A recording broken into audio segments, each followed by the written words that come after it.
Hello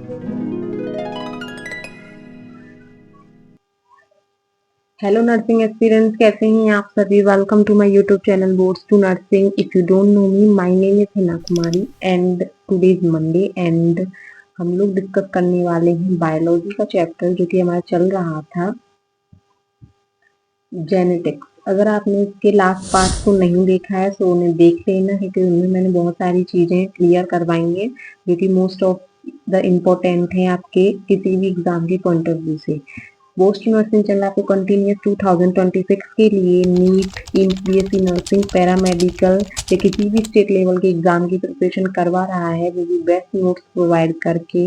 and हमारी PYQ series भी चल रही है। अगर आप उसे फॉलो नहीं कर रहे हैं तो उसे भी फॉलो कीजिए, क्योंकि इसमें बहुत सारे मोस्ट इम्पोर्टेंट क्वेश्चन करवाए जा रहे हैं जो लास्ट ईयर में पूछे गए हैं, और हो सकता है कि 2026 में वो आपको आपके एग्जाम में देखने को मिले। Oh my God. तो जिससे पहले कि आप वो मार्क्स लॉस्ट कर दें एंड आप वो क्वेश्चन ना कर पाए, तो उससे पहले हमारी वीडियो को देखना स्टार्ट कर दीजिए, ताकि आपको पीवाईक्यू का एनालाइजेशन हो जाए एंड आप उसी तरीके से प्रिपरेशन कर सकें। तो स्टार्ट करते हैं आज का lecture. Genetics chapter. Genetics chapter जो है वो हमारे एग्जाम के पॉइंट ऑफ व्यू से मोस्ट इम्पोर्टेंट चैप्टर है। इससे हर साल क्वेश्चन आता ही आता है। ऐसा नहीं है कि किसी साल इससे क्वेश्चन छूटा हुआ है। ऐसा कोई एग्जाम नहीं गया है जिसमें इससे क्वेश्चन नहीं पूछा गया हो। इस चैप्टर से क्वेश्चन आता ही आता है। तो ये चैप्टर बहुत ज्यादा इम्पोर्टेंट है एंड इसका एक एक टॉपिक मोस्ट इम्पोर्टेंट है। तो हमने बहुत सारी चीजें क्लियर कर ली है लास्ट क्लासेस में। मेंडल की हिस्ट्री के बारे में पढ़ लिया था हमने, गार्डन पी के बारे में पढ़ लिया था, उसकी रीडिस्कवरी के बारे में पढ़ लिया था, टर्मिनोलॉजी ऑफ जेनेटिक्स भी कर लिया था। बहुत सारी चीजें हमने सीखी थी इस चैप्टर में। एंड आज हम बहुत सारी और चीजें पढ़ने वाले हैं, जैसे phenotype, genotype, dominant character, recessive character. तो ये सारी चीजें हम सीखने वाले हैं।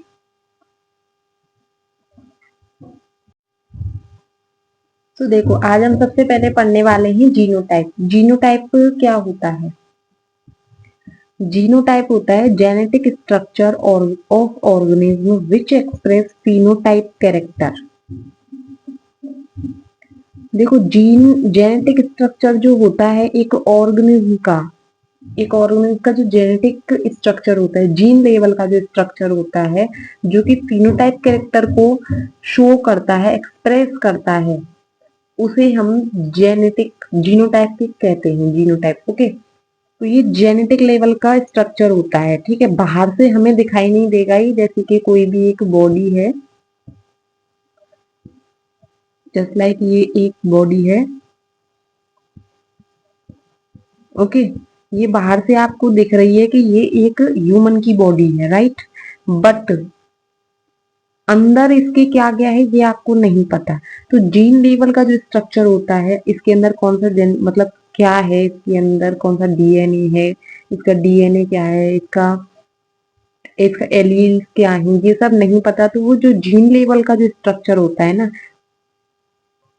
उसे हम कहते हैं जीनोटाइप। मतलब genetic structure, genetic structure of organism which express phenotype. Phenotype एक कैरेक्टर को एक्सप्रेस करने के लिए जो जीन स्ट्रक्चर होता है उसे हम जीनोटाइप कहते हैं। जैसे कि जेनेटिक कंटेंट होना, कोई भी डीएनए, जीन, ओके, ये सब। और इसके एग्जाम्पल ये टी, एक ये वाला टी एंड एक ये वाला टी। तो ये वाला टी कौन सा है? ये होमोजाइगस है, होमोजाइगस स्टॉल। एंड ये हेट्रोजाइगस स्टॉल है।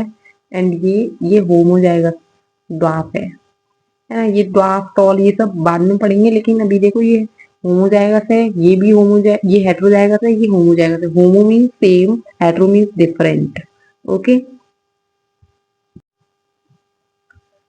सो नेक्स्ट है फिनोटाइप। अभी हमने जीनोटाइप पढ़ा जो कि जीन लेवल का स्ट्रक्चर था, ठीक है। अब पढ़ने वाले हैं हम लोग फिनोटाइप। फिनोटाइप क्या होता है? External morphology of living organism. External morphology, जो बाहर से किस तरीके का दिख रहा है ऑर्गेनिज्म, उस चीज को हम लोग कहते हैं फिनोटाइप। जैसे कि ये एक तो देखो विजिबल होती है बहुत जल्दी प्लांट्स के ऊपर, easily visible on plants, okay. लेकिन एग्जांपल देखो जैसे कि टॉल प्लांट है, वो छोटा है कि बड़ा है, ये आप उसे बाहर से देखकर बता सकते हो, उसके लिए जीन लेवल की स्टडी करने की कोई नीड नहीं है। That is called the phenotype. Phenotype structure वो है जिसे आप बाहर से सिर्फ और सिर्फ विजिबल करके बता सको कि ये छोटा है, बड़ा है, मोटा है, ड्वार्फ है, राउंड है, या किस शेप का है, या रिंकल है। बहुत सारे एग्जाम्पल्स हैं फिनोटाइप के, ठीक है। लेकिन अगर जीन लेवल पर आपको जाकर के पता चले कि वो टॉल है कि ड्वार्फ है, that is called the genotype. I hope अब आपको ये क्लियर हो गया होगा what is the phenotype and what is the genotype. इसमें बहुत कंफ्यूजन रहती है और इसीलिए एग्जाम में पूछा जाता है, क्योंकि इसमें कंफ्यूजन रहती है। अब शायद ये क्लियर हो गया होगा। नेक्स्ट है डोमिनेंट कैरेक्टर। डोमिनेंट कैरेक्टर देखो, डोमिनेंट कैरेक्टर में हम क्या पढ़ते हैं, डोमिनेंट कैरेक्टर जो है वो एक्सप्रेस होता है इन F1 जनरेशन। जो हमारी F1 जनरेशन होती है, ये होप आपने 10th क्लास में पढ़ा था और शायद आपको थोड़ा बहुत तो याद होगा, उसमें F1 जनरेशन निकलती है, F2 जनरेशन निकलती है। तो उस जो F1 जनरेशन में जो होता है, वो कैरेक्टर जो F1 जनरेशन शो करती है वो डोमिनेंट कैरेक्टर शो करती है, ठीक है। जैसे कि टॉल हो गया, राउंड हो गया, मतलब जिनमें टॉल क्या था, लंबा, लंबे की हर किसी को नीड होती है, तो लंबे में कोई कमी नहीं है, तो वो डोमिनेंट हो गया। छोटे को तो छोटा पौधा थोड़ी कोई पसंद करता है, लंबे लंबे पौधे सब पसंद करते हैं। इसी तरीके से round seed not wrinkle, wrinkle seed जो है वो अच्छे से उगता नहीं है, तो राउंड सीड को ज्यादा पसंद करते हैं। तो डोमिनेंट कैरेक्टर अच्छे वाले होते हैं, रिसेसिव कैरेक्टर वो होते हैं जो अच्छे से एक्सप्रेस नहीं हो पाते हैं, ठीक है। तो इसलिए फर्स्ट जनरेशन में एक्सप्रेस होते हैं डोमिनेंट कैरेक्टर, ओके। तो नेक्स्ट है रिसेसिव कैरेक्टर। जैसा कि मैंने आपको बताया कि रिसेसिव कैरेक्टर जो होते हैं वो एक्सप्रेस नहीं होते F1 जनरेशन में, ये F2 जनरेशन में एक्सप्रेस होंगे। एंड कैसे होते हैं रिसेसिव कैरेक्टर, ड्वार्फ हो गया, रिंकल हो गया, ये रिसेसिव कैरेक्टर होते हैं जो कि F2 जनरेशन में शो होंगे, not express in F1 generation, okay. यहाँ से क्वेश्चन इस तरीके से पूछा जाता है कि डोमिनेंट कैरेक्टर कौन सी जनरेशन में शो होता है, या फिर डोमिनेंट कैरेक्टर क्या F2 जनरेशन में शो होगा, होगा, बट F1 में सिर्फ और सिर्फ डोमिनेंट होता है, ओके।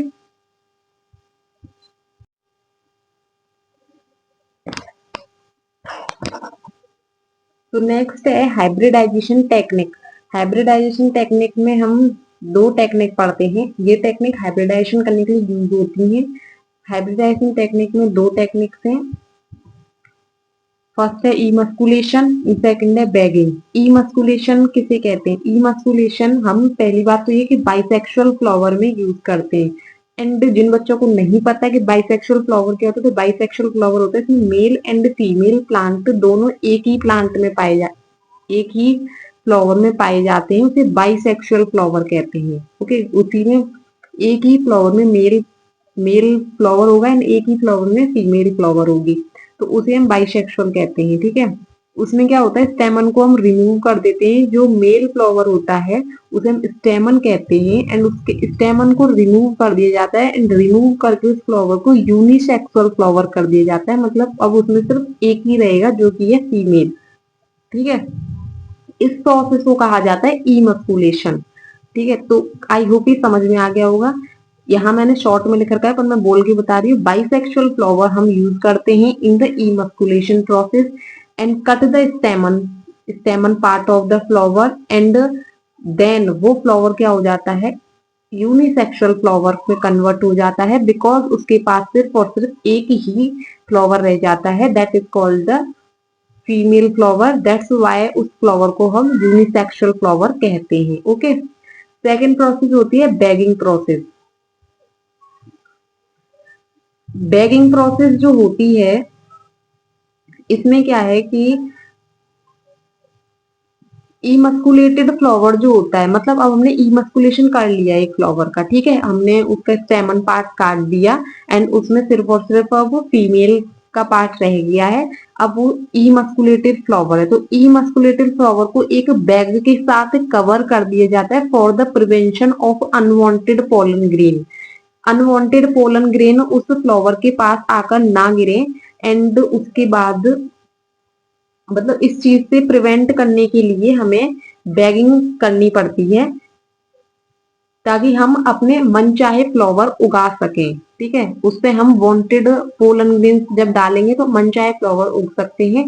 तो अनवांटेड फ्लावर ना आए उसके लिए हम बैगिंग कर देते हैं, तो इस प्रोसेस को कहा जाता है बैगिंग। ओके।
तो आई होप आपको आज की क्लास अच्छी लगी होगी एंड आपने बहुत ज्यादा एंजॉय किया होगा क्लास को एंड आपको बहुत सारी चीजें समझ में आ गई होंगी। अगर अभी तक आप लोगों ने चैनल को सब्सक्राइब नहीं किया है तो सब्सक्राइब कर लो एंड जो भी आपकी जानकारी में कोई बीएससी नर्सिंग की प्रिपरेशन करना चाहता है या अभी तक उसे बीएससी नर्सिंग के बारे में नहीं पता है तो उसे मेरी वीडियो शेयर करो ताकि उसे पता चले what is the BSc nursing and इसके बाद हमें क्या क्या फायदे होते हैं। इसकी मैंने वीडियोस बनाई है, आप उन्हें भी देख सकते हैं।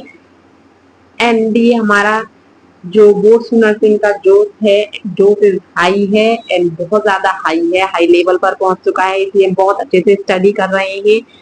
तो प्लीज मिलते हैं नेक्स्ट वीडियो में नेक्स्ट टॉपिक के साथ। तब तक लिए बने रहे हमारे चैनल पर एंड अपनी हेल्थ हेल्थ का ध्यान रखें because health is the first priority. Okay.